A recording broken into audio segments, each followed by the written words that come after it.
שלום עליכם. היי ג'ו, היי. אמא? לא עכשיו. אבל מה אכפת לך? כולם נוסעים להשתתח, זה בסך הכל $400. אין לנו כסף, תשתתח בחצר. אבל בחצר זה לא אותו דבר, אין כאן קברים של צדיקים. תתפלא. אל תפריעו עכשיו. כמה כפיות יש לנו פה? בואי נספור. וואחד, תנן, סלאטה, איך אומרים 4 בערבית? 4. לא מאמינה, הכל כמו אצלנו.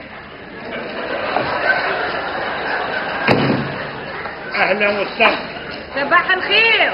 אהלן יא בابا. אהלן יא בינתי. במקום ערבית היה עדיף שתלמדו קצת תורה. הייתם לומדים על מחילה שנאמר הנסתרות לאדוני אלוהינו והנגלות לנו ולבנינו עד עולם לעשות חיידד. איפה החתן? למעלה, הוא עסוק עם דימית. אני אעלה לקרוא. מה בוער? מרגלית, עוד לא עברנו על התוכניות של החתונה. את צריכה לבקש סליחה מהערבי על מה שאנחנו עשינו לו. תפסיק להתבכיין, אנחנו החלטנו לתמוך בתהליך השלום, מה אתה עוד רוצה? הדוסים האלה הורסים את המדינה. בדיוק.